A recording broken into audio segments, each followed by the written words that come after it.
Students, now come to the next topic.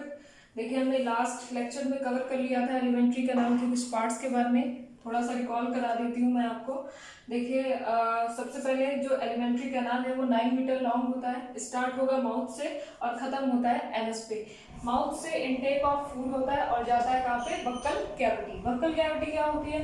देखिए buccal cavity, cavity का मतलब क्या होता है? स्पेस। तो जो माउथ के अंदर का स्पेस होता है उसको कहेंगे बक्कल कैविटी। और बक्कल कैविटी के अंदर क्या होता है? सलाइवरी ग्लैंड्स प्रेजेंट होते हैं। 3 तरह के सलाइवरी ग्लैंड्स प्रेजेंट होते हैं। आगे हम इसके बारे में डिस्कस करेंगे, जो कि सलाइवा सिक्रीट करते हैं। सलाइवा क्या करेगा? सलाइवा फूड पार्टिकल को मॉइस्ट करता है और साथ ही साथ एंजाइम का सिक्रीशन करेगा। कौन सा एंजाइम होता है इसमें? Salivary amylase. सलाइवरी एमाइलेज या फिर इसको टाइलिन भी कहते हैं। टाइलिन, इसमें पी साइलेंट होता है। ये सलाइवरी एमाइलेज क्या करेगा? जो कार्बोहाइड्रेट है, कार्बोहाइड्रेट मीन्स जो शुगर होता है, इसका जो कॉम्प्लेक्स पार्ट होगा, शुगर का कॉम्प्लेक्स पार्ट होता है, उसको चेंज कर देता है किसमें? सिंपलर फॉर्म में। सिंपलर फॉर्म में चेंज कर देता है और साथ ही साथ फूड को मॉइस्ट करता है। और यहाँ पे माउथ का जो पीएच होता है वो 6.4 होगा। नेक्स्ट उसके बाद आते हैं फेरिंग्स में। ये देखिए माउथ के पीछे वाला जो पार्ट होता है वो होता है फेरिंग्स। फेरिंग्स क्या होता है? फेरिंग्स एक ऐसा कॉमन पैसेज होता है जहाँ से फूड भी पास होके जाएगा और एयर भी पास होके जाएगा। फेरिंग्स के नीचे आता है एपिग्लॉटिस। अब ये जो एपिग्लॉटिस होगा वो इंश्योर करता है कि विंड पाइप में कोई भी फूड पार्टिकल ना जा पाए। अब एपिग्लॉटिस के बाद क्या आता है? इसोफेगस। इसोफेगस क्या है? एक लॉन्गिट्यूडनल ट्यूब होता है। जो एपिग्लॉटिस में फूड पार्टिकल है वो पास होके आएगा। एपिग्लॉटिस से फूड पार्टिकल पास होके आएगा किसमें? इसोफेगस में। और इसोफेगस में आते ही यहाँ पे एक मूवमेंट शुरू हो जाती है। कॉन्ट्रैक्शन और रिलैक्सेशन की एक रिदमिक मूवमेंट शुरू हो जाती है और इस मूवमेंट को कहा जाता है पेरिस्टाल्सिस मूवमेंट। पेरिस्टाल्सिस मूवमेंट मैंने बताया था मूवमेंट। नेक्स्ट इसके बाद इसोफेगस से पास होने के बाद जो फूड पार्टिकल्स हैं वो आता है किसमें? स्टमक में। स्टमक में आने के बाद देखिए स्टमक में 3 तरह के एंजाइम गैस्ट्रिक जूस सिक्रीट होते हैं। स्टमक में 3 तरह के गैस्ट्रिक जूस सिक्रीट होते हैं। गैस्ट्रिक जूस देखिए कौन कौन से गैस्ट्रिक जूस है?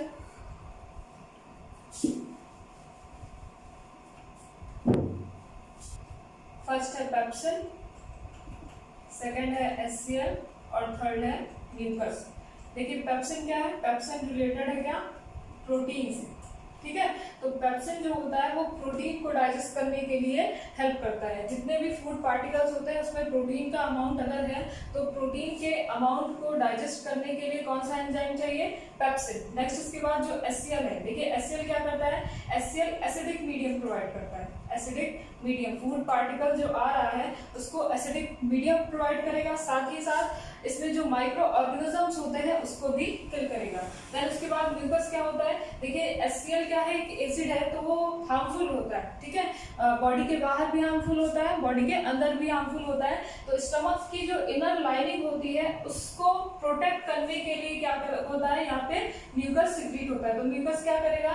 स्टमक की जो इनर लाइनिंग होती है, स्टमक की जो इनर लाइनिंग होती है उसको प्रोटेक्ट करेगा एचसीएल से। अब देखिए नेक्स्ट इसके बाद है इंटेस्टाइन। देखिए स्मॉल इंटेस्टाइन, लार्ज इंटेस्टाइन, 2 तरह के ऑर्गन होते हैं इसमें। स्मॉल इंटेस्टाइन क्या होता है? 6 मीटर लॉन्ग होगा। 6 मीटर लॉन्ग क्वाइड स्ट्रक्चर होता है। क्वाइड स्ट्रक्चर, 6 मीटर लॉन्ग क्वाइड स्ट्रक्चर। अब देखिए जो 6 मीटर लॉन्ग क्वाइड स्ट्रक्चर है ये किसी ह्यूमन बीइंग से भी क्या होता है? लार्ज होता है। यहाँ पे देखिए 2 तरह के इंटेस्टाइन होते हैं, एक होता है लार्ज इंटेस्टाइन और दूसरा होता है स्मॉल इंटेस्टाइन। क्योंकि जो लार्ज इंटेस्टाइन है इसकी जो विड्थ होती है वो ज्यादा होती है स्मॉल इंटेस्टाइन से। स्मॉल इंटेस्टाइन की सिर्फ लेंथ ही ज्यादा होती है, बट जो लार्ज इंटेस्टाइन है वो लेंथ में छोटा होता है और विड्थ में क्या होता है? ज्यादा होता है। और विड्थ को देख के ही क्या किया गया है? इसकी साइज दी गई है, इसलिए इसको लार्ज इंटेस्टाइन और इसको स्मॉल इंटेस्टाइन कहा जाएगा। अब देखिए यहाँ पे स्टमक के बाद ये आता है कहाँ पे? स्टमक के बाद जो फूड पार्टिकल्स है आएगा कहाँ पे? इंटेस्टाइन में। किस इंटेस्टाइन में? स्मॉल इंटेस्टाइन में। स्मॉल इंटेस्टाइन के 3 पार्ट होते हैं। कौन कौन से? देखिए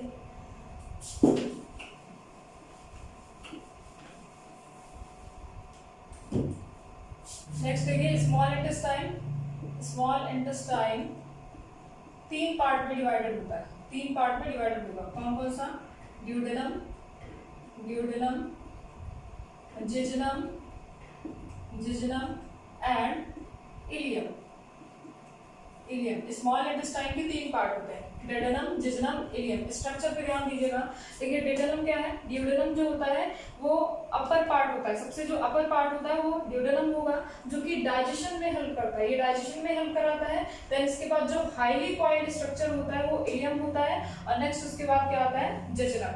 अब देखिए जो ड्यूडेनम है यहीं पे क्या होता है? पैंक्रियाटिक जूस और लिवर से आने वाला जो बाइल जूस है वो सिक्रीट होगा और डाइजेशन में क्या करता है? हेल्प करता है। और इलियम एंड जो जिजनम होता है वो एब्जॉर्प्शन में हेल्प करेगा। नेक्स्ट उसके बाद आते हैं लार्ज इंटेस्टाइन में।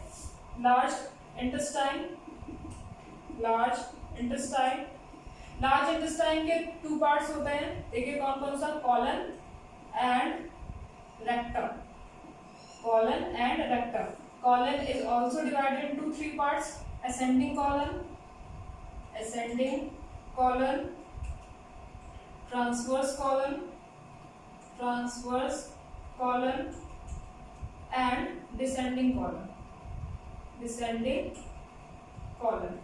स्ट्रक्चर भी ध्यान दीजिएगा। यहाँ पे देखिए जो लार्ज इंटेस्टाइन है इसके दो पार्ट्स होते हैं। ये जो यू शेप्ड स्ट्रक्चर है, ये यू शेप्ड जो स्ट्रक्चर है, उल्टा यू दिख रहा होगा आपको, यू शेप्ड जो स्ट्रक्चर होता है वो क्या कहलाता है? कॉलन। कॉलन के भी थ्री पार्ट्स होते हैं।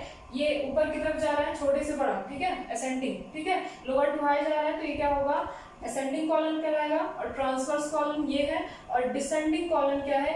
ऊपर से नीचे की तरफ आ रहा है, ठीक है, ऊपर से जो नीचे की तरफ आ रहा है, हाई टू लो आ रहा है, ये क्या कहलाएगा? Descending colon. समझ में आ रहा होगा। नेक्स्ट इसके बाद देखिए रेक्टम, ठीक है। रेक्टम क्या करता है? रेक्टम जो भी अनडाइजेस्टेड फूड होता है उसको कलेक्ट कराएगा, और कलेक्ट करने के बाद क्या करता है? एनएस के थ्रू इसको रिमूव कर देगा। नेक्स्ट इसके बाद जो डाइजेस्टिव ग्लैंड है इसके बारे में हम लोग डिस्कस करेंगे। नेक्स्ट देखिए डाइजेस्टिव ग्लैंड कौन कौन से होते हैं?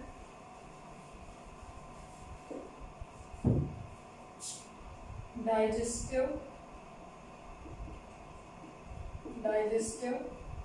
ग्लैंड। देखिए सबसे पहले क्या होता है? Salivary gland. मैंने स्ट्रक्चर बनाया हुआ है, सलाइवरी ग्लैंड। दूसरा होता है लिवर, एंड थर्ड क्या है? Pancreas, pancreas. तो देखिए सबसे पहले सलाइवरी ग्लैंड्स के बारे में बात करेंगे। सलाइवरी ग्लैंड जो होता है वो भी तीन पार्ट्स में, तीन ग्लैंड्स में डिवाइडेड होता है। कौन कौन सा? सबसे फर्स्ट है parotid gland, parotid gland. Next इसके बाद सब mandibular, mandibular gland. Next last क्या है? सब लिंगियल, सब लिंगियल ग्लैंड,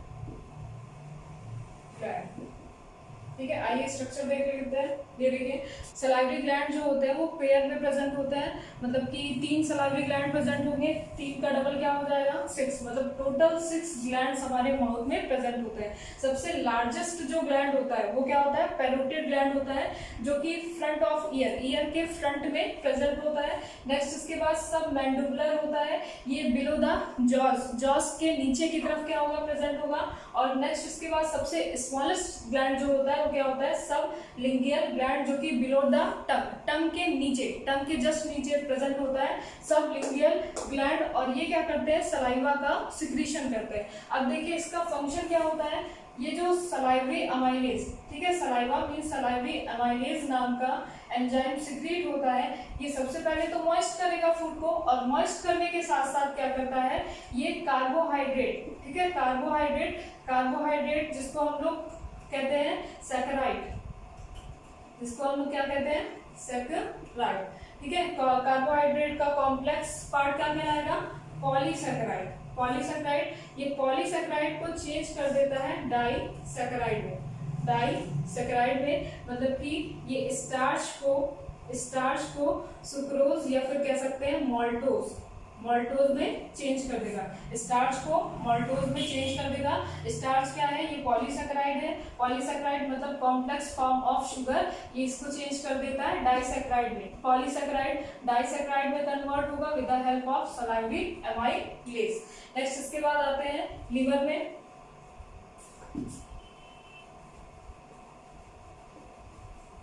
देखिए लीवर। अब देखिए नेक्स्ट क्या है, लिवर। लिवर क्या है, देखिए लिवर क्या होता है, बाइल जूस और बाइल सॉल्ट जो होता है उसका सिक्रीशन करता है। लिवर के अंदर प्रेजेंट होता है गाल ब्लैडर, और गाल ब्लैडर ही क्या करता है, बाइल जूस को स्टोर करके रखेगा, और इसको बाइल डक्ट की हेल्प से, ये है बाइल डक्ट। डक्ट का मतलब क्या है, एक ऐसी पाइप, एक ऐसी ट्यूब जहां से एंजाइम आ रहा है, ये बाइल डक्ट की हेल्प से इसको सिक्रीट कर देता है, किसमें, ड्यूडेनम में। ड्यूडेनम क्या है, अभी मैंने बताया, जो स्मॉल इंटेस्टाइन है इसका जो अपर मोस्ट पार्ट होता है वो क्या कहलाता है, ड्यूडेनम। और ड्यूडेनम में ही क्या होता है, प्रोटीन और लिपिड का डाइजेशन होता है। तो यहाँ पे जो गाल ब्लैडर है वो with the help of bile duct ये सिक्रीट करेगा, रिलीज करेगा किसको, बाइल जूस को। तो यहाँ पे देखिए जो लिवर है ये सबसे लार्जेस्ट ग्लैंड होता है, लिवर सबसे लार्जेस्ट ग्लैंड कहलाता है। नेक्स्ट इसके बाद ये सिक्रीट करता है बाइल जूस, बाइल जूस और bile salt, bile salt. Bile juice क्या करता है, बाइल जूस हेल्प करेगा इमल्सिफिकेशन, इमल्सिफिकेशन ऑफ फैट। और बाइल सॉल्ट क्या करता है, ये मीडियम को, ठीक है, यहाँ से यहाँ पे ध्यान दीजिएगा, यहाँ पे स्टमक में जो फूड था, फूड पार्टिकल था, उसका मीडियम कैसा था, एसिडिक मीडियम था।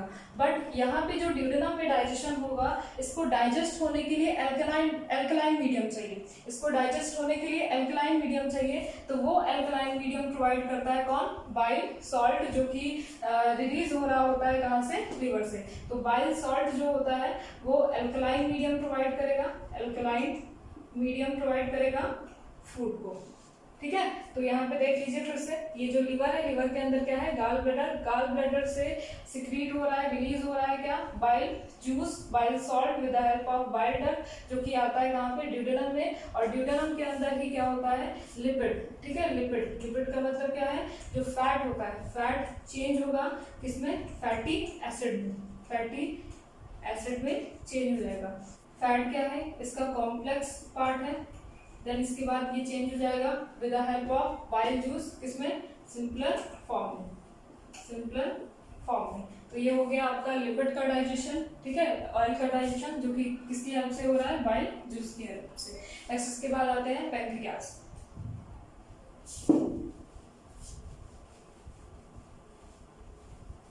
अब देखिए पैंक्रियास, अब देखिए पैंक्रियास क्या है। पैंक्रियास देखिए स्टमक के, पैंक्रियास एक ऐसा ग्लैंड है जो कि स्टमक के जस्ट नीचे बट पीछे की तरफ क्या होता है, सिचुएटेड होता है। ये एक लीफ लाइक स्ट्रक्चर होता है, और ये पैंक्रियाटिक जूस, ठीक है, पैंक्रियाटिक जूस का सिक्रीशन करेगा, पैंक्रियाटिक जूस।